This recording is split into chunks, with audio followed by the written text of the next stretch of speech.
নমস্কার। বাংলার প্রাইম টাইমে এই মুহূর্তে আমি যার সঙ্গে রয়েছি তাকে নিয়ে বাংলার অধিকাংশ মিনমিনে মিডিয়া তারা উদযাপন করছে না। তার কারণ প্রত্যন্ত বাঁকুড়ার একটি গ্রাম রানীবাঁধ থেকে তার যে সফর, সেই সফরের ধারে কাছে কলকাতা ছিল না। দক্ষিণ কলকাতা থেকে আগের সরকার যেটা নিয়ন্ত্রণ হতো, মমতা বন্দ্যোপাধ্যায় দক্ষিণ কলকাতার জন্য যে সমস্ত উন্নয়নটা রেখে দিয়েছিলেন, সেই গল্পে ক্ষুদিরাম টুডু নেই।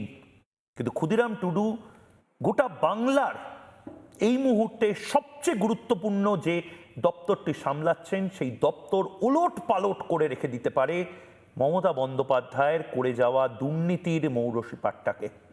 আমাদের সাথে এই মুহূর্তে রয়েছেন অনগ্রসর শ্রেণী উন্নয়ন, সংখ্যালঘু উন্নয়ন এবং মাদ্রাসা উন্নয়নের ভারপ্রাপ্ত মন্ত্রী মাননীয় ক্ষুদিরাম টুডু। ক্ষুদিরাম বাবু, অনেক অনেক স্বাগত আপনাকে। গোটা বাংলার আদিবাসী সমাজ, আমরা কলকাতার মানুষ, বাঁকুড়া, বীরভূম সমস্ত জায়গার মানুষ আজ গর্বিত। একজন স্কুল মাস্টার থেকে আজ এই যাত্রা, এটা একমাত্র তার মানে বিজেপিতেই সম্ভব।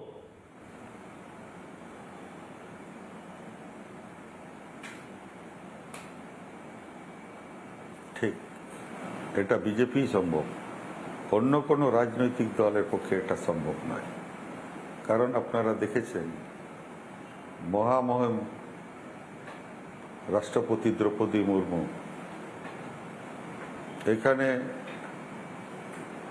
উড়িষ্যার চিফ মিনিস্টার অনারেবল মোহন চন্দ্র মাঝি, আর আজকে ভারতীয় জনতা পার্টি কেন্দ্রীয় নেতৃত্ব ক্ষুদিরাম টুডুকে পশ্চিমবাংলার একটা গুরু দায়িত্ব তার কাঁধে তুলে দিয়েছে। ক্ষুদিরাম বাবু, ইমাম ভাতা, মুয়াজ্জেমদের ভাতা, পুরোহিতদের ভাতা কেন বন্ধ করলো আপনার সরকার? ইমাম ভাতা বন্ধ করে দেওয়ার ঘোষণা আজকে করে দেওয়া হলো।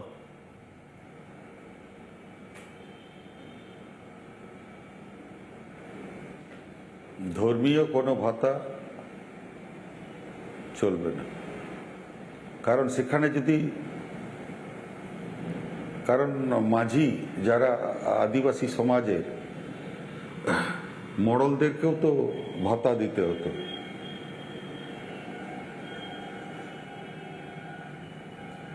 তা এই ক্ষেত্রে দাঁড়িয়ে মানে পুরোহিতদের, মুন্ডাদেরও হ্যাঁ, সেই সমাজের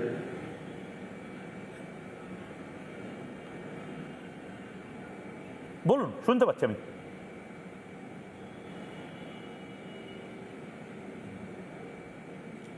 হ্যাঁ, এইসব কারণের জন্য, কারণ প্রত্যেকটি সমাজের যারা পুজো করে, যারা আমাদের আদিবাসী সমাজে, তারা তো সেই ভাতা পায়নি। পার্টিকুলার এই মুয়াজ্জিম বা ইমাম এবং পুরোহিতরাও সেটা মানে সংখ্যায় খুবই কম ছিল। পুরোহিতরাও সবাই ভাতা পেত না। এবং আমরা বলেছিলাম সরকার থেকে যে ইমামদের তো পোর্টালেও আপলোড করা ছিল না। তো এই জন্য আমাদের সরকার মনে করেছে যে কোনো ধর্মীয় ভাতা দেওয়া হবে না, সেই জন্য আমরা বন্ধ করেছি। ক্ষুদিরাম বাবু, একটু যদি বিস্তারিত বলেন, এটা নিয়ে একটা আতঙ্কের সৃষ্টি হচ্ছে যে অবৈধ মাদ্রাসাগুলি হয়তো ক্ষুদিরাম টুডু এবং তার সরকার বন্ধ করে দেবে। এই অবৈধ মাদ্রাসা, এই কনসেপ্টটা আপনারা কি করে নির্বাচন করবেন, কি করে নির্ধারণ করবেন? আর দ্বিতীয়ত, অবৈধ মাদ্রাসা নিয়ে আপনারা এত টার্গেট করছেন কেন?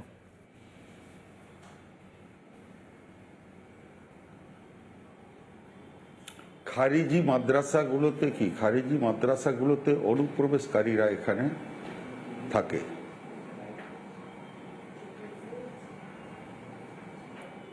সেই মাদ্রাসাগুলোকে আমরা বন্ধ করতে চাইছি। অর্থাৎ যেগুলো গভর্নমেন্ট রেকগনাইজ যে মাদ্রাসা, সেগুলো তো আমরা বন্ধ করছি না, সেগুলো তো যথারীতি চলবে। অতএব এখানে তো আতঙ্ক তো হওয়ার কিছু নেই। মানে সরকারি মাদ্রাসা যেরকম আছে, যেগুলো গভর্নমেন্ট এডেড মাদ্রাসা, সেগুলো চলবে, শুধু খারিজি এবং অবৈধ মাদ্রাসাগুলো বন্ধ করবেন আপনারা? হ্যাঁ হ্যাঁ ওইগুলো বন্ধ করব এবং ওটা আপ টু ডিসেম্বর পর্যন্ত আমি প্রিন্সিপাল সেক্রেটারিকে বলেছি, কারণ এই মুহূর্তে যদি আমি আমার সরকার যদি বন্ধ করে দেয়, কারণ সেগুলোতে কিছু ছাত্রছাত্রী আছে তো তারা এই সময় কোথায় যাবে, তাই ডিসেম্বর পর্যন্ত এগুলো চলবে। ডিসেম্বরের পর সেটা পুরোপুরিভাবে এটা বন্ধ হয়ে যাবে। এবং আমরা ভেবেছি ছাত্রছাত্রীদের যে একটা ভবিষ্যৎ আছে, সেই ছাত্রছাত্রীদেরকে আমরা আমার সরকার সেটা টেক ওভার করে নেবে।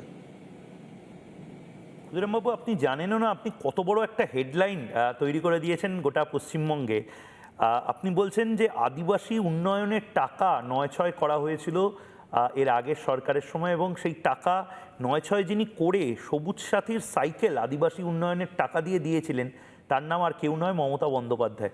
মমতা বন্দ্যোপাধ্যায়ের বিরুদ্ধেও হয়তো ফাইল খুলতে পারে, এবং মাননীয় মুখ্যমন্ত্রীকেও আপনারা ডিটেলে এটা জানাবেন বলে আমি শুনেছি যে সবুজ সাথীর সাইকেল, সেই সাইকেল আসলে কেনা হয়েছিল আদিবাসীদের টাকা। একটু যদি একটু দর্শকদের বলেন বিস্তারিত এটা নিয়ে।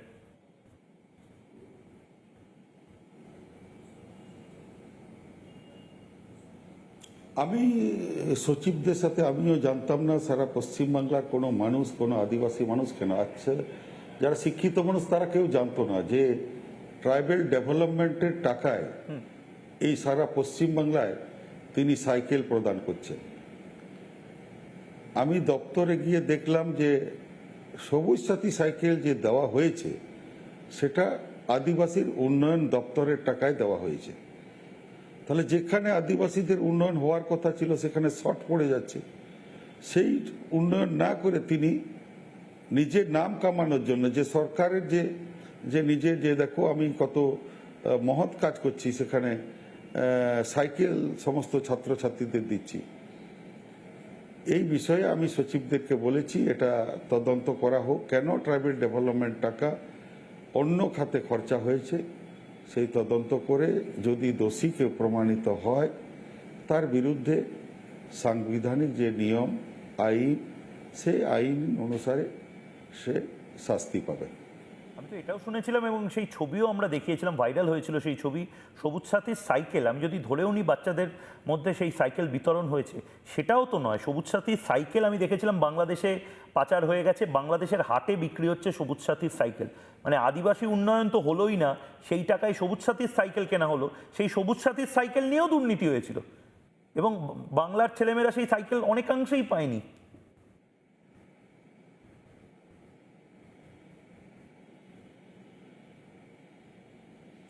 হ্যাঁ, সাইকেল তো দেওয়া হয়েছিল, কোথায় নাট আছে তো বল্টু নাই, আবার টায়ার আছে তো টিউব নাই।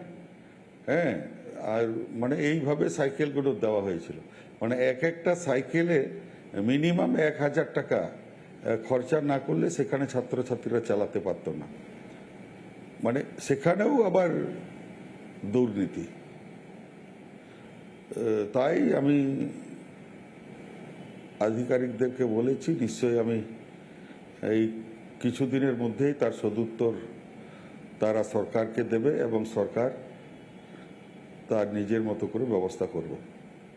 ক্ষুদিরামবাবু, আমাকে একটা কথা বলুন, এই তপশিলি শংসাপত্র নিয়ে যে বিতর্কটা শুরু হয়েছে, আপনি বলছেন তপশিলি শংসাপত্রে ব্যাপক দুর্নীতি হয়েছে, এবং আমার মনে আছে রিপাবলিক বাংলাতেই আমার অনুষ্ঠানে আপনি প্রথম ভার নেওয়ার পরে, দায়িত্ব গ্রহণ করার পরে বলেছিলেন ভুয়ো শংসাপত্রের যে কেস, যে ফাইল, সেই ফাইল আপনারা খুলবেন। সরকারি সুবিধা ভোগ করেছে যারা যারা অনৈতিকভাবে, তাদের সমস্ত শংসাপত্র বাতিল হবে।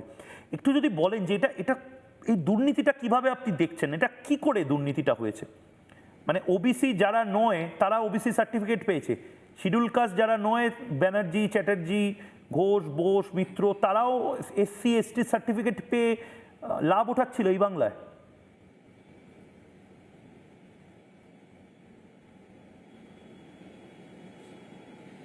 হ্যাঁ, আমি এই যে যারা সাউ, শর্মা, যাদব ও বিভিন্ন টাইটেল, ব্যানার্জি পর্যন্ত কিছুদিন ইয়েতে, কোলে, যেটা হচ্ছে আপনি বাঁকুড়া মেডিকেল কলেজে একজন কোলে টাইটেল ছিল, তিনি একটা আমাদের আদিবাসীদের একটা অর্গানাইজেশন, একটা নন পলিটিক্যাল অর্গানাইজেশন আছে, সেখানে তারা মামলা করেছিল। সেই কোলে টাইটেলের ছাত্রীকে মনে হয় মেডিকেল কলেজ থেকে 4th ইয়ার মনে 3rd ইয়ার থেকে তাকে বহিষ্কার করা হয়। তো আমি যত ফেক এসটি সার্টিফিকেট ভোগ করে সরকারি চাকরি করছে বা ইঞ্জিনিয়ারিং ডাক্তারি পড়ছে, কলেজে হায়ার এডুকেশন নিচ্ছে, এইগুলো সমস্ত কিছু তদন্ত করে সেই সার্টিফিকেটগুলো বাতিল করা হবে। এবং যারা যেসব ইস্যুইং অথরিটি অফিসার যারা এই সার্টিফিকেটটা ইস্যু করেছে তারাও শাস্তি পাবে, আর যারা এই সার্টিফিকেটটা নিয়ে করে আদিবাসীর সুযোগ সুবিধা তারা ভোগ করছে তারাও কিন্তু শাস্তি পাবে। বাবু, অনেকে এটা বলছেন যে আপনারা আসলে মুসলিম বিরোধী এবং সে কারণে আদার ব্যাকওয়ার্ড ক্লাস ওবিসি, এই ওবিসি সার্টিফিকেট কেন মুসলিমদের দেওয়া হয়েছে সেটা নিয়েও আপনাদের নাকি একটা অসুবিধা আছে, এবং ওবিসিদের নাকি অনৈতিকভাবে অনেক মুসলিমদের অনৈতিকভাবে ওবিসি সার্টিফিকেট দিয়ে দেওয়া হয়েছে। এটা নিয়েও একটা ক্ষোভ বিক্ষোভ চলছে। এটা আপনি কিভাবে দেখবেন এবং এটা অ্যাড্রেস কি করে করবেন? প্রচুর মানুষ আপনাকে দেখছে।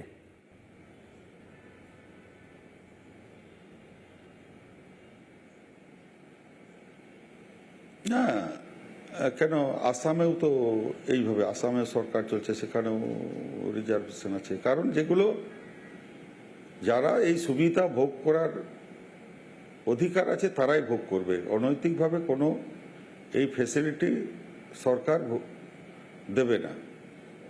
সরকার তার নিজের আইন মোতাবেকে নিজের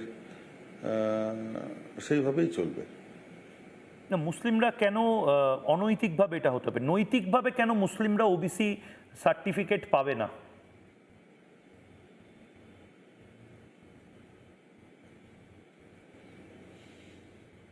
না, একটা অংশ তো পাচ্ছে, তো বিগত 7% রিজার্ভেশন যে আগে যে ছিল সেখানেও তো পাচ্ছিল।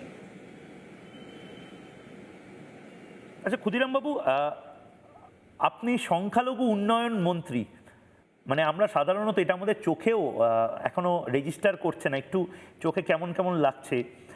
আমরা সাধারণত স্বাধীনতার পর থেকে দেখে এসেছি সংখ্যালঘু উন্নয়ন মন্ত্রী মূলত মুসলিম সম্প্রদায়ের মানুষজন হন। মাইনরিটি অ্যাফেয়ার্স মিনিস্টার মানে একজন মুসলিম নাম, একজন ব্যক্তি যিনি মুসলিম হবেন এরকম হন। ক্ষুদিরাম টুডু তিনি মাইনরিটি অ্যাফেয়ার্স মিনিস্টার, এটাও কীরকম একটা লাগছে? মানে এটা আপনার জন্য অস্বস্তিকর নয়? আপনি সংখ্যালঘু উন্নয়ন মন্ত্রী, আপনি কি সংখ্যালঘু নাকি?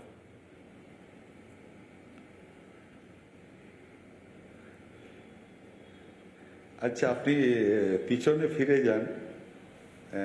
ট্রাইবাল অ্যাফেয়ার্স দপ্তরটা তো মাননীয় মুখ্যমন্ত্রী নিজের কাছে রেখেছিলেন। তাহলে আপনি কি মমতা ব্যানার্জি কি আপনি আদিবাসী বলবেন? এবং মাইনরিটি দপ্তরটা তো তার কাছেই ছিল। ঠিক। তাহলে মমতা ব্যানার্জি কি মুসলিম সম্প্রদায়? ঠিক। আপনি মুসলিমদের জন্য কি করবেন এটা যদি জিজ্ঞেস করা হয়, বা এই সরকার কি করবে? আপনি তো সংখ্যালঘু উন্নয়ন মন্ত্রী, এখন অনেক মাইনরিটি আপনার দিকে তাকিয়ে রয়েছে।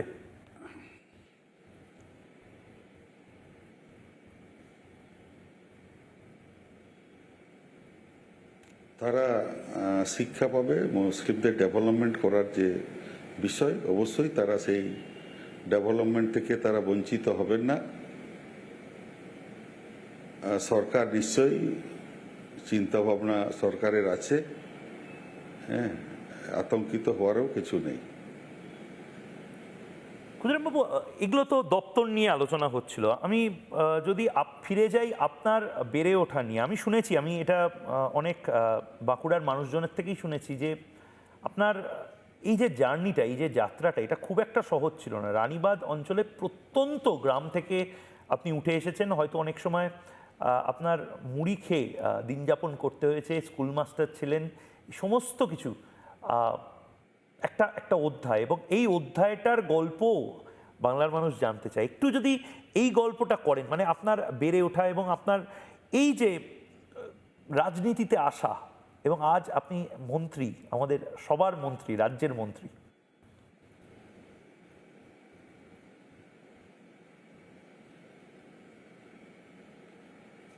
দেখুন, আমার যে জায়গা অর্থাৎ রানীবাঁধ বিধানসভার একবারে লাস্ট বারিকুল অঞ্চল, বাগডুবি এক গ্রাম, জঙ্গলের ঘেরা গ্রাম, না আছে কোনো রাস্তা,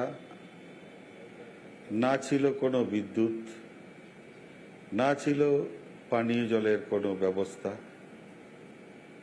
সেখানে একটা জঙ্গলের ঘেরা একটা ছোট্ট নালা বয়ে গেছে। সেই নালা খুঁড়ে আমরা মাটির খুঁড়ে সেই জায়গা থেকে জল আনা হতো এবং সেইভাবেই সেই জল আমরা খেয়েছি। এবং আমি যখন লেখাপড়া প্রথম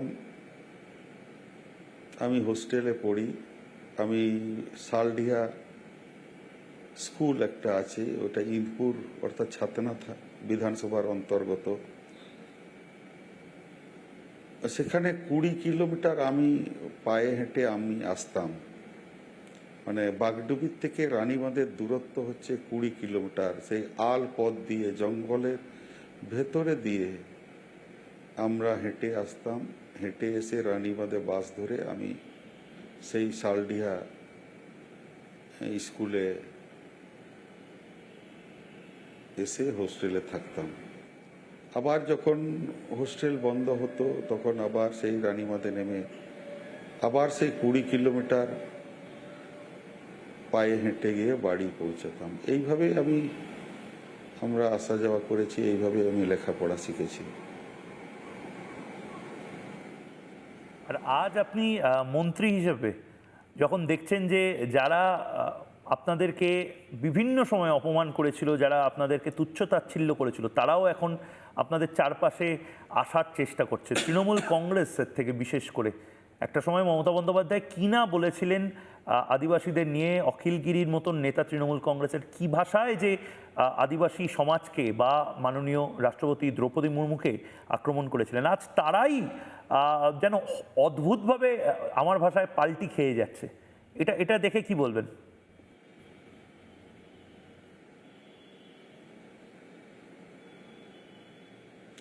তৃণমূল তো বরাবরই আদিবাসীদের মানে বিরুদ্ধে আচরণ করেছে। না হলে অখিলগিরি বলতে পারে যে তোমাদের বাবা কমর দুলিয়ে তোমাদের রাষ্ট্রপতি দেখতে কেমন? মানে আদিবাসীর তো দেখতে কালো হবে, আমরা তো কালো। তো সেই কালো একটা মানুষের, একটা ভগবানের সৃষ্টি, সেই মানুষকে তো আপনি অপমান করবেন? সেখানে তো আমার যে গিয়ে করে আমার যারা সৌকল, যারা সেই সময় তৃণমূলের মন্ত্রীরা ছিলেন, তিনজন মন্ত্রী ছিল, তারা কোনো প্রতিবাদ করেনি।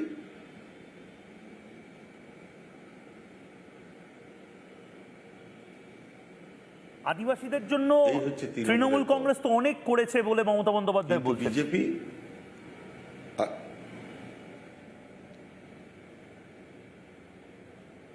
করেছে, অবশ্যই করেছে, আদিবাসীদের জন্য করেছে বই কি। আদিবাসীদের জন্য ধামসা মাদল দিয়েছে, ধামসা মাদল দিয়েছে, পাড়ায় পাড়ায় ধামসা মাদল দিয়েছে। তোমরা নাচ গান করো, ফুর্তি করো, তোমরা কর্মসংস্থান সরকারের কাছে চেয়েও না।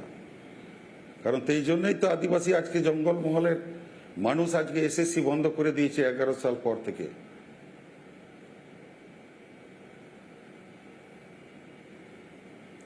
হাজার হাজার ছেলে আজকে বাড়িতে MA পাস করে, PhD করে, টেকনিক্যাল করে, ইঞ্জিনিয়ারিং করে আজকে তারা কি করছে? আজকে জঙ্গলের ভিতরে গ্রামের বাড়িতে তারা বসে আছে। ভারতীয় জনতা পার্টি সরকার এইসব বেকার ছেলে মেয়েদের দুঃখের বিষয় শুনে আগামী কয়েক মাসের মধ্যে আমরা এসএসসি চালু করব এবং কর্মসংস্থানের রাস্তা আমরা দেখিয়ে দেব। অনেক দর্শক এই মুহূর্তে আমাকে মেসেজ করছেন এবং ইউটিউবে যে লাইভ স্ট্রিমিং চলছে সেখানেও লিখছেন, ক্ষুদিরাম বাবু, অনেকে বলছেন এটা নিয়ে আরেকটু যদি আপনি ব্যাখ্যা দেন, এসসি এসটি সার্টিফিকেট নিয়ে যে দুর্নীতি হয়েছে সেটা তো বিস্তর আপনি বলছেন, এবং অবশ্যই হয়েছে, কিন্তু সরকারি অফিসগুলো থেকে দেওয়া হয়েছে এই সার্টিফিকেট। এবার এবার চাল থেকে কাঁকড় বাঁচবেন কি করে, একে একে আলাদা করবেন কি করে, আইডেন্টিফাই করবেন কি করে এই দুর্নীতিটা?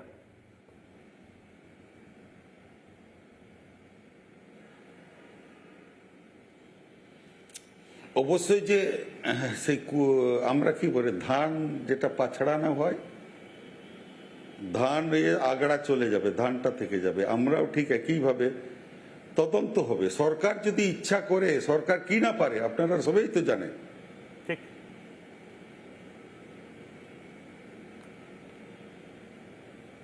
মানে আপনি বলছেন তার রেজাল্ট আপনারা দেখতে পাবেন যে বিজেপি সরকার কি করতে যাচ্ছে আর কি করবে। আচ্ছা, আমাকে একটা কথা বলুন ক্ষুদিরাম বাবু, এই বাঁকুড়াতে যে ব্যাপকভাবে এবার যে ঝড়টা সুনামি হলো বিজেপির পক্ষে, এটার কারণটা কি? বাঁকুড়া, পুরুলিয়া বা এই গোটা যে আদিবাসী মানুষজনের যে বাসভূমি, যে জায়গাগুলো, যে জেলাগুলো, তারা কি সবাই হঠাৎ করে বিজেপি হয়ে গেল? মানে আমি ভেবেছিলাম যে তাদেরও ক্ষোভ বিক্ষোভ রয়েছে, তাদেরও অনেক অভিমান রয়েছে। কি করে হলো এটা? এটা এটা যদি একটু ব্যাখ্যাটা দেন।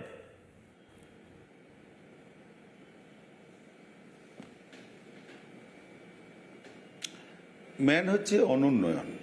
অনুন্নয়ন, তার সাথে সাথে তৃণমূলের নেতারা, মন্ত্রীরা, যারা জঙ্গলমহলের বিধায়করা, যা সকল মানে একবারে বুথ লেভেল থেকে যেসব তৃণমূল নেতাগুলো আছে, পঞ্চায়েত সমিতি সভাপতি, অঞ্চল সভাপতি, তাদের আপনি 11 সালে আপনি তাদের অবস্থা দেখুন।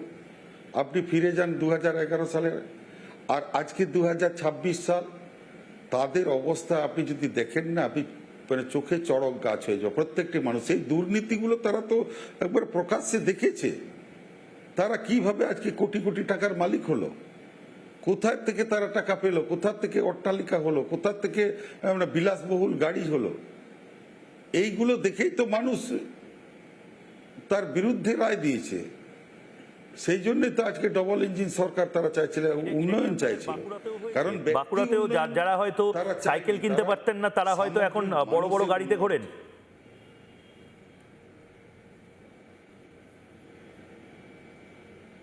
হ্যাঁ, আপনি প্রত্যেকটি তৃণমূলের নেতাদের আপনি যদি দেখেন, তাদের বিশাল অট্টালিকা হয়েছে, তাদের সবকিছুই হয়েছে। মানুষ এর বিরুদ্ধে রায় দিয়েছে, তৃণমূলের দুর্নীতির বিরুদ্ধে রায় দিয়েছে যে এই সরকারকে প্রত্যাখ্যান করতে হবে, উন্নয়নের সরকারকে আনতে হবে। না, এবার যদি এটা আপনাকে নিয়েও বলা হয়, রানীবাঁধের উন্নয়ন আপনি কি কি করবেন? আপনি তো স্থানীয় বিধায়ক, তো আপনি এই উন্নয়নটা কি করে করবেন, সেটাও তো একটা বিষয়।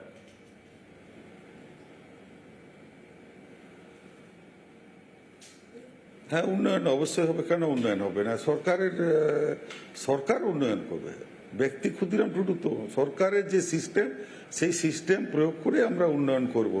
আজকে আপনি ভাবতে পারবেন না, আমার যে বিধানসভাতে 20টি অঞ্চল আছে, সর্বত্র একই সমস্যা, পানীয় জলের সমস্যা। তারা পাইপ পোতা হয়েছে মাটিতে, কিন্তু জল পড়ে না। আজকে সেখানে কিন্তু বালিশের নিচেতে জল, মুকুটমণিপুর এত বড় কংসাবতী জলাধার ড্যাম আছে। সরকার যদি চেষ্টা করতো, তৃণমূল সরকার, তাহলে ওই রানীবাঁধ বিধানসভার মানুষ অন্তত জলের কষ্টটা পেত না, পানীয় জল যে সমস্যাটা তা আসতো না, তারা পর্যাপ্ত পরিমাণে জল পেত। আগামী দিনে আমাদের সরকার এই সমস্যাগুলো সব সমাধান করবে। ক্ষুদিরামবাবু, আমার একটা প্রশ্ন আপনাকে, এবং এটা একদম নির্দিষ্টভাবে বাঁকুড়া পুরুলিয়াকে কেন্দ্র করে। বাঁকুড়া পুরুলিয়ার থেকে আপনি আজ নবান্নতে বা রাইটার্সে এসেছেন। কলকাতার মানুষ হয়তো বাঁকুড়া পুরুলিয়া সমস্যাগুলো বুঝতে পারবে না, মিনমিনে মিডিয়া হয়তো এই সমস্যাগুলো দেখায় না। তাদের ধারণা বাংলা মানে কলকাতা, বাংলা মানে কলকাতার শপিং মল, বাংলা মানে ধর্মতলা থেকে নিউ টাউন। কিন্তু আসলে যে বাংলা, যে বাঁকুড়া, তার মূল সমস্যা কী কী, এবং গোটা বাংলার এই মুহূর্তে কি করে ঝাঁপিয়ে পড়া উচিত এই রাঢ়বঙ্গকে আরো উন্নত করতে?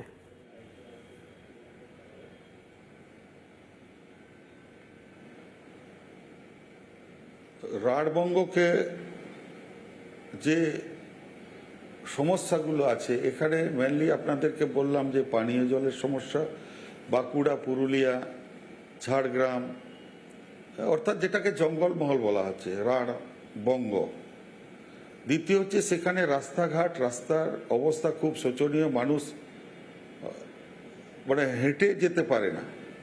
এখনো জঙ্গলের ভিতরে অনেক জায়গায় কোনো রাস্তাই নেই, সেই জঙ্গলের মানে সেই গাছের ঝোপ যেটাকে আমরা বলি, সেই ঝোপ ঠেলে ঠেলে বাড়ি ঢুকতে হয়। এই রকমই কিছু গ্রাম আছে এখনো পর্যন্ত। তাহলে সেই সব জায়গাগুলোকে উন্নতি করতে হবে। কৃষকের যে সমস্যাগুলো আছে সেখানে তারা জলের অভাবে তারা চাষ করতে পারে না, এবং বর্ষাকালে ধরুন যে ধান রোয়া সেই ধানটাও মরে যায়। তাহলে এই অন্তত একটা সিজন তারা ভালোভাবে যদি ধান উৎপাদন করতে পারে, তার জন্য যদি আমাদের কৃষকদেরকে জলের ব্যবস্থা যদি আমরা করে দিতে পারি, তাহলে অন্তত তারা সুন্দরভাবে জীবনযাপন করতে পারবে। আগামী দিনে আমাদের এই সরকার এগুলোকে নিয়ে ভাববে এবং এই সমস্যাগুলোকে আমরা সমাধান করব। ক্ষুদিরামবাবু, আমাকে আরেকটা কথা শুধু বলুন, বাংলার মানুষ এটা নিয়ে বেশ বেশ টেনশনে রয়েছে। তিনটে জিনিস আপনার দপ্তর থেকেই হচ্ছে, তিনটেই হেডলাইন হয়ে গেছে। এক হচ্ছে বালি, পাথর ও মোরাম ব্যবসাকে ঘিরে সিন্ডিকেট বরদাস্ত করবে না আপনার সরকার বলে দিয়েছেন। তাহলে এই বালি মাফিয়া, পাথর মাফিয়া, মোরাম মাফিয়া, এদের কি হবে?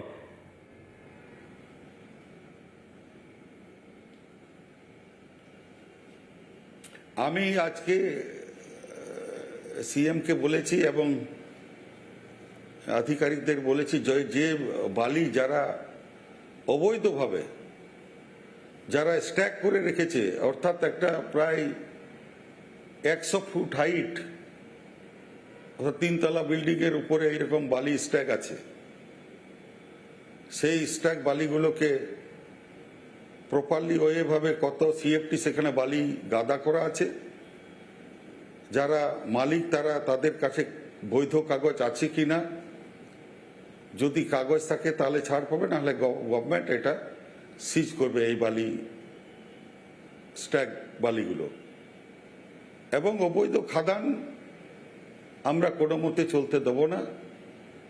দ্বিতীয় হচ্ছে জঙ্গলমহল থেকে যে সাদা পাথর তোলা হচ্ছিল সেখানে গভর্নমেন্ট কোনো রয়্যালটি পাচ্ছিল না। কিছু মাফিয়া, কিছু দালালি সেই পাথরগুলো এনে তারা বিভিন্ন কারখানাতে বিক্রি করছিল। এগুলোকে আমি বন্ধ করতে বলেছি, সেগুলো সব বন্ধ হয়ে যাবে। তারা প্রপারলি গভর্নমেন্টকে ফিস দিয়ে সৎ পথে তারা ব্যবসা করুক, আমাদের কোনো সরকারের কোনো অসুবিধা নেই। কিন্তু 2 নম্বরই ভাবে, অর্থাৎ অসৎ পথে আমরা সেগুলোকে ব্যবসা করতে দেব না এবং আমরা বন্ধ করে দেব। আমার শেষ প্রশ্ন আপনাকে ক্ষুদিরামবাবু, আগামী দিনগুলো ঝড়ের বেগে এগোতে থাকবে এবং তৃণমূলও কিন্তু বসে থাকবে না। তৃণমূল কংগ্রেস এবার পাল্টা যদি লোক খেপাতে শুরু করে, সংখ্যালঘুদের খেপাতে শুরু করে, আদিবাসীদের খেপাতে শুরু করে, যারা তপশিলি সম্প্রদায়ের মানুষজন, অনগ্রসর সম্প্রদায়ের মানুষজন, খুব ডেলিকেট একটা দপ্তর আপনি সামলাচ্ছেন, পারবে আপনার সরকার? আপনি পারবেন এই লোক খেপানোকে কমব্যাট করতে?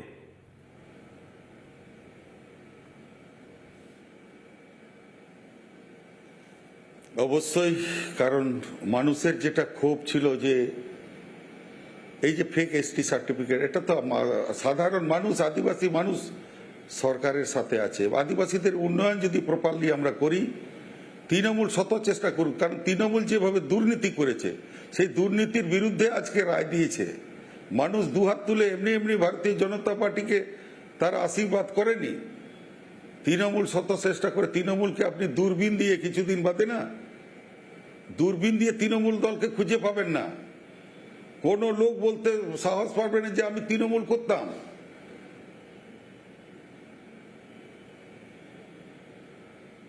বেশ, মানুষ উন্নয়ন চাইছে, বেকার যুবক যুবতীরা তারা কর্মসংস্থান চাইছে,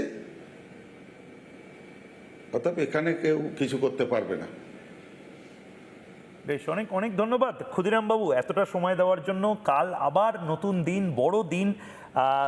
আশা করি এইভাবেই আপনারা তুলে তুলে ছয় মারবেন, কিন্তু তারপরেও আউট যাতে না হন সেদিকে আমাদেরও চোখ থাকবে। অনেক ধন্যবাদ। একটা বড় খবর এই মুহূর্তে এসেছে, এই মুহূর্তে, এবং সেই খবরের দিকে আমি চোখ রাখবো। সে খবরটা ব্রেক করব এই মুহূর্তে। মেসি কাণ্ডে এই মুহূর্তে যুবভারতী ক্রীড়াঙ্গনে মেসি কাণ্ডে প্রাক্তন ক্রীড়ামন্ত্রী অরূপ বিশ্বাসের বিরুদ্ধে অভিযোগ দায়ের করতে বিধাননগর দক্ষিণ থানায়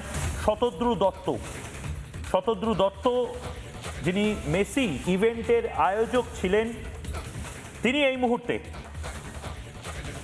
বিধাননগরে এসে পৌঁছেছেন। মেসি কাণ্ডে গ্রেপ্তার হন শতদ্রু দত্ত, এবং এবার পাল্টা এফআইআর করতে অরূপ বিশ্বাসের নামে বিধাননগর থানায় শতদ্রু দত্ত। দেখতে পাচ্ছেন সেই ছবি।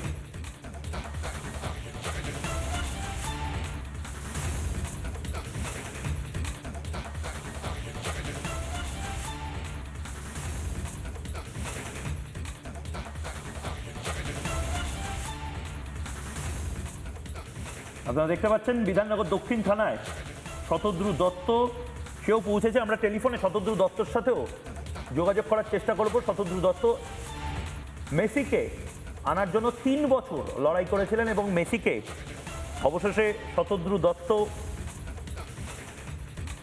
আনতে পেরেছিলেন। কিন্তু অবস্থা দেখুন, সেদিন মেসির সাথে পেট ধরে হাত ধরে ছবি তোলার জন্য যেভাবে তৎকালীন রাজ্য সরকারের মন্ত্রী এবং তার সাঙ্গপাঙ্গরা চলে এসেছিলেন,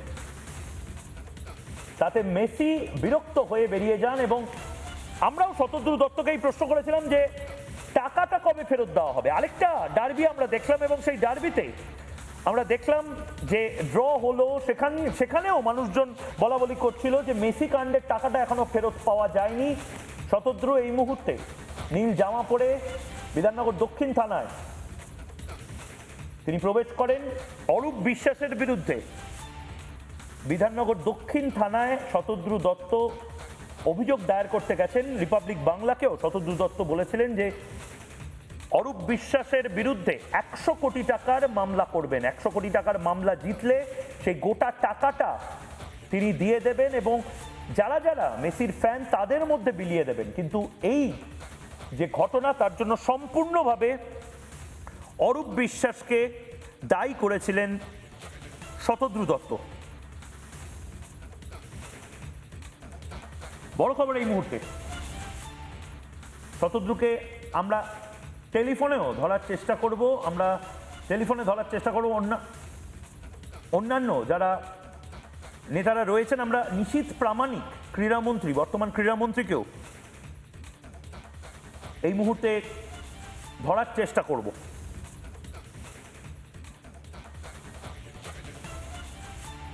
বড় খবর এই মুহূর্তে আসছে, অরূপ বিশ্বাসের বিরুদ্ধে অভিযোগ দায়ের করলেন শতদ্রু দত্ত।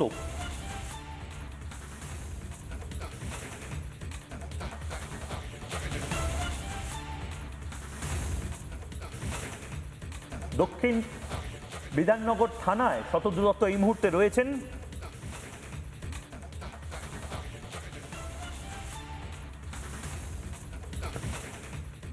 মেসি কাণ্ডে গ্রেপ্তার হন শতদ্রু দত্ত, এবং এবার জামিন পেয়ে শতদ্রু দত্ত পাল্টা তৎকালীন ক্রীড়ামন্ত্রী অরূপ বিশ্বাসের বিরুদ্ধে অভিযোগ দায়ের করতে গেছেন। তার বক্তব্য, অরূপ বিশ্বাসী আসলে এত বড় একটি ক্ষতি করিয়ে দিলেন, তার ইভেন্টকে ধ্বংস করে দিলেন, এবং তার থেকেও বড় কথা, মেসির যদি কিছু হয়ে যেত তার সম্পূর্ণ দায় থাকতো অরূপ বিশ্বাস এবং মমতা বন্দ্যোপাধ্যায়।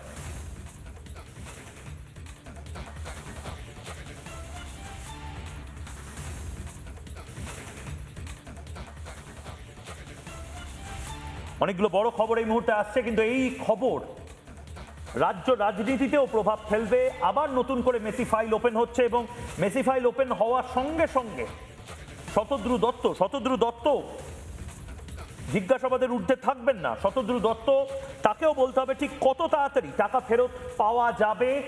বাচ্চা বাচ্চা ছেলেমেয়েরা কত তাড়াতাড়ি যে টিকিট কেটেছিল তারা সেই টিকিটের টাকা ফেরত পাবে, এবং শতদ্রু দত্তকেও কোনোভাবে জিজ্ঞাসাবাদের বাইরে রাখা যাবে না।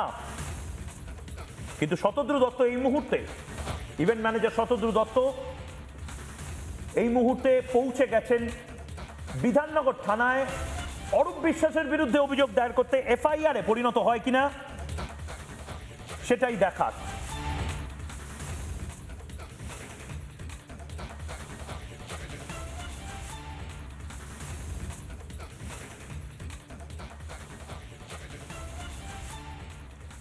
এই মুহূর্তে ক্রীড়ামন্ত্রী, পশ্চিমবঙ্গের ক্রীড়ামন্ত্রী নিশীথ প্রামাণিক টেলিফোন লাইনে রয়েছেন। তিনিই প্রথম বলেছিলেন যে মেসি কাণ্ডের ফাইল ওপেন হবে।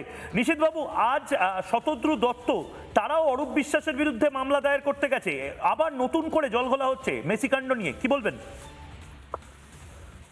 দেখুন, এটা তো হওয়ারই ছিল। একদিকে আপনারা জানেন যে এটা একটা বাংলার ক্রীড়া জগতের কালো অধ্যায়। যে সময় সাধারণ মানুষ তাদের হয়তো অনেক আশা নিয়ে তারা মেসিকে দেখতে গিয়েছিল, অথচ এমন একটা পরিস্থিতি সেখানে তৈরি হয়েছিল যে মানুষ যে তারা বেঁচে এসেছিল, সাধারণ মানুষ যে পদপিষ্ট হয়ে মারা যায়নি, এটাই কিন্তু সেদিন মানে অনেক বড় ব্যাপার ছিল। এবং সবচাইতে দুঃখের এবং লজ্জার যে সেই সময়কার যারা প্রশাসনিক দায়িত্বে, যারা সেই সময়কার মন্ত্রী, যারা সেই সময়কার আমলা, যারা সেই সময় পুলিশ আধিকারিক, তাদেরকে সঠিকভাবে পরিচালনা করা হলো না কেন? সেই সময়কার প্রশাসনের একেবারে শীর্ষে যারা বসেছিলেন, যে মন্ত্রীরা, তারা কেন সেই বিষয়টাকে নিজের কন্ট্রোলে নিতে পারেনি? এবং বরঞ্চ কোথাও কোথাও গিয়ে আজকে যেমন আপনারা বলছেন যে ওনার নামে মামলা হয়েছে, সেই জায়গাটায় দাঁড়িয়ে এই প্রশ্নটা আসছে কেন? এটা কিন্তু একটা বড় প্রশ্ন।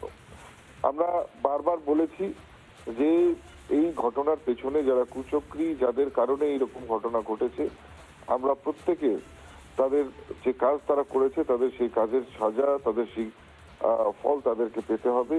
এবং নিশ্চিতভাবে মেসি ফাইল ওপেন হয়ে গেছে। আমরা আমাদের ক্রীড়া দপ্তর থেকে অলরেডি মুখ্যমন্ত্রী দপ্তরে পাঠানো হয়েছে এবং নিশ্চিতভাবে আমরা কিন্তু এর একেবারে যতটা সম্ভব হয় আমরা কিন্তু এর অ্যাকশন নিতে চলেছি। বেশ, অনেক ধন্যবাদ নিশীথ প্রামাণিক, ক্রীড়ামন্ত্রী পশ্চিমবঙ্গ সরকারের এই মুহূর্তে দায়িত্বপ্রাপ্ত মন্ত্রী আমাদের সঙ্গে ছিলেন। বড় খবর, অরূপ বিশ্বাসের বিরুদ্ধে অভিযোগ দায়ের করতে এই মুহূর্তে ক্রীড়া আয়োজক শতদ্রু দত্ত থানায়, বিধাননগর থানায়।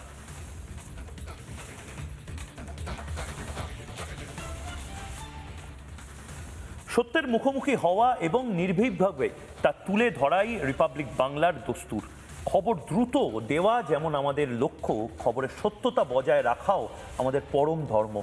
সম্প্রতি পটাশপুরের বিজেপি বিধায়ক তপন মাইতিকে জড়িয়ে একটি খবর আমাদের কাছে আসে এবং তা ব্রেক করা হয়, কিন্তু পরবর্তীতে জানা যায় খবরটির সত্যতা নিয়ে সন্দেহ রয়েছে। রিপাবলিক বাংলা সত্য বলতে যেমন ভয় পায় না, ভুল হলে তা অকপটে স্বীকার করতেও মিনমিন করে না। আজ স্বয়ং পটাশপুরের বিধায়ক তপন মাইতি আসেন রিপাবলিক বাংলা স্টুডিওতে, তুলে ধরেন তার বক্তব্য এবং রিপাবলিক বাংলা অনিচ্ছাকৃত যে ভুলগুলো হয়েছে সেগুলো ব্যক্ত করে। দেখুন।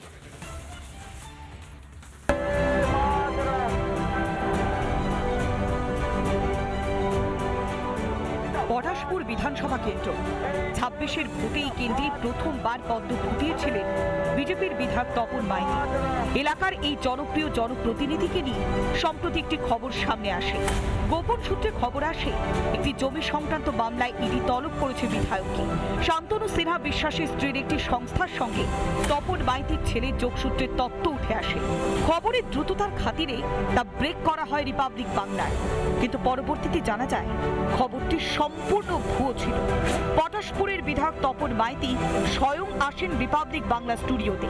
স্পষ্ট ভাষায় তিনি তুলে ধরলেন আসল সত্যিটা। কি বললেন বিধায়ক, শুনুন। রিপাবলিক বাংলার যে দর্শকরা রয়েছে তাদেরকে বলি, গতকাল সন্ধ্যা থেকে আজ দুপুর 12টা অবধি রিপাবলিক বাংলা দেখাচ্ছে যে আমাকে ইডি নোটিশ করেছে, নোটিশ এসছে।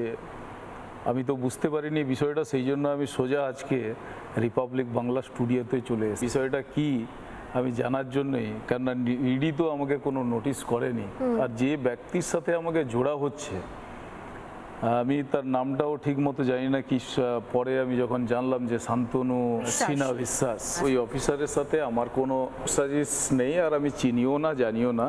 সেই ব্যক্তির সাথে আমাকে এমন একটা করাপশনের বিষয়ে জোড়া হচ্ছে, তো আমি খুব অবাক হয়ে গেছি। তার জন্য আমি দৌড়ে এসেছি আপনাদের স্টুডিওতে, বিষয়টা কি।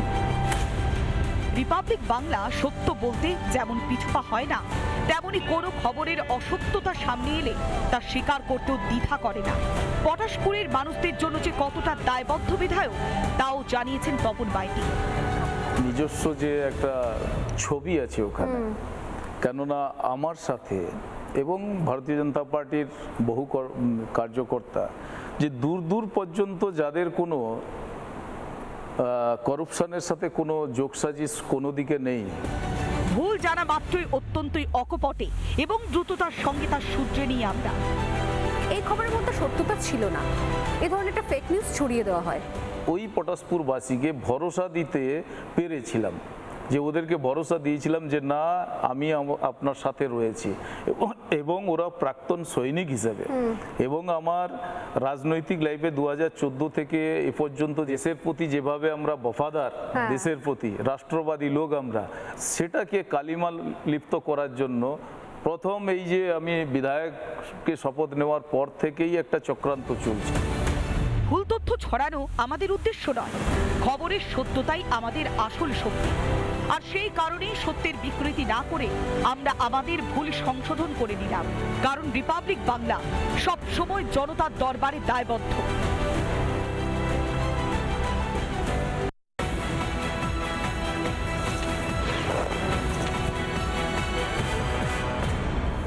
গ্রেফতার কুখ্যাত দুষ্কৃতী সোনা পাপ্পু, যেই খবর এই মুহূর্তে আপনাদের সামনে আমরা তুলে ধরছি। কেন্দ্রীয় তদন্তকারী সংস্থা ইডির বয়ানে অসঙ্গতি এবং একই সঙ্গে বেশ কিছু অভিযোগ, তোলাবাজির মতন অভিযোগ, জমি দখলের মতন অভিযোগ, এবং সেই সমস্ত অভিযোগের প্রেক্ষিতেই গ্রেফতার করা হলো সোনা পাপ্পুকে। বিশ্বজিৎ পোদ্দার ওরফে সোনা পাপ্পু, তাকে গ্রেফতার করা হয়েছে কেন্দ্রীয় তদন্তকারী সংস্থা এনফোর্সমেন্ট ডিরেক্টরেট। তারা গ্রেফতার করে যে খবর এই মুহূর্তে আপনাদের সামনে আমরা তুলে ধরছি। একাধিক অভিযোগ এই সোনা পাপ্পুর বিরুদ্ধে রয়েছে। মানি লন্ডারিং থেকে শুরু করে তোলাবাজি এবং জমি জবরদখল করার মতন ঘটনা, অপরাধ, সেই সকল অপরাধেই গ্রেফতার করা হলো সোনা পাপ্পুকে। টানা 9 ঘন্টা ধরে জিজ্ঞাসাবাদ করা হয় সোনা পাপ্পুকে এবং সেই 9 ঘন্টা ধরে জিজ্ঞাসাবাদ করবার পরই গ্রেফতার করা হয়েছে। তদন্তে অসহযোগিতা সহ একাধিক অভিযোগ, যেমনটা সূত্র মারফত আমরা খবর পাচ্ছি, তদন্তে অসহযোগিতা সহ একাধিক অভিযোগ সামনে আসে এবং সেই অভিযোগের ভিত্তিতেই অবশেষে গ্রেফতার করা হয় কুখ্যাত দুষ্কৃতী সোনা পাপ্পুকে। এই মুহূর্তে সবচেয়ে বড় খবর আপনাদের সামনে রাখছি, কারণ এই বিশ্বজিৎ পোদ্দার ওরফে সোনা পাপ্পুর খোঁজ চালানো হচ্ছিল। বেশ কিছুদিন ধরে গা ঢাকা দিয়েছিল এই সোনা পাপ্পু, কিন্তু আর বেশি দিন নয়, রাজ্যে পালাবদলের পরই কার্যত আর গা ঢাকা দেওয়ার জায়গা খুঁজে পায়নি এই সোনা পাপ্পুদের মতন দুষ্কৃতীরা। তোলাবাজি সহ জমি দখল এবং একই সঙ্গে মানি লন্ডারিং এর মতন অভিযোগ এবং সেই সকল অভিযোগের তদন্ত করছিলেন ইডির আধিকারিকরা, এবং সেই তদন্তের স্বার্থেই ইডির আধিকারিকরা বারংবার এই সোনা পাপ্পুর খোঁজ করেছেন। আর অবশেষে যে খবর এই মুহূর্তে আপনাদের সামনে রাখছি, প্রায় টানা 9 ঘন্টা জিজ্ঞাসাবাদ করবার পর সোনা পাপ্পুকে গ্রেফতার করলো এনফোর্সমেন্ট ডিরেক্টরেট, এবং সেই ছবিটাও আপনাদের সামনে আমরা তুলে ধরছি। তৃণমূল কংগ্রেসের একাধিক তাবৎ নেতাদের সঙ্গে নাকি যোগ ছিল এই সোনা পাপ্পুর, এতটাই প্রভাবশালী ছিল এই কুখ্যাত দুষ্কৃতী, তাকেই গ্রেফতার করা হয়েছে বলে খবর পাওয়া যায়। আনন্দমোহন আমার সহকর্মী এই মুহূর্তে আমার সঙ্গে রয়েছে, বিষয়ে আরো বিস্তারিত জানাবে। আনন্দমোহন,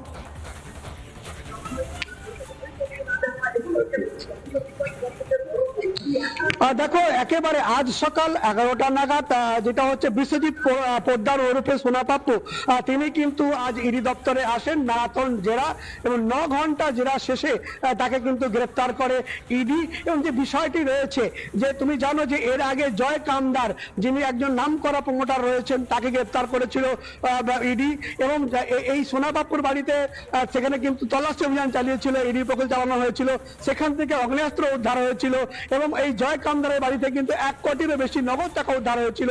এই বিষয়ে তাকে জিজ্ঞাসাবাদ করার জন্য বারবার করে ইডি সমন পাঠিয়েছিল, কিন্তু তিনি তদন্ত এড়িয়ে যাচ্ছিলেন, আসছিলেন না। অবশেষে যখন আজকে তিনি সিজিও কমপ্লেক্স ইডি দপ্তরে এসেছেন, তারপর তার ম্যারাথন জেরা এবং তদন্তে সহযোগিতা না করার অভিযোগে তাকে ইতিমধ্যে গ্রেফতার করেছে এনফোর্সমেন্ট ডিরেক্টরেট। এবং যে বিষয়টা হচ্ছে যে যে তার বাড়ি, অর্থাৎ যেটা হচ্ছে যে বিভিন্ন জমি, সেই জমি কিন্তু তিনি প্রমোটারদেরকে একদম, এবং একাধিক অভিযোগ রয়েছে এই সোনা পাপ্পুর বিরুদ্ধে, যে সোনা পাপ্পুকে অবশেষে গ্রেফতার করা হয়েছে এবং গ্রেফতার করেছে ইডি। নজর রাখো এই খবরের দিকে। আপাতত ধন্যবাদ জানাই। নানা ধরনের কন্টেন্ট দেখার জন্য লাইক করুন, শেয়ার করুন আমাদের ফেসবুক পেজ, সাবস্ক্রাইব করুন আমাদের ইউটিউব চ্যানেল। পাশাপাশি অন্যান্য ব্রেকিং নিউজের জন্য অবশ্যই চোখ রাখুন রিপাবলিক বাংলায়।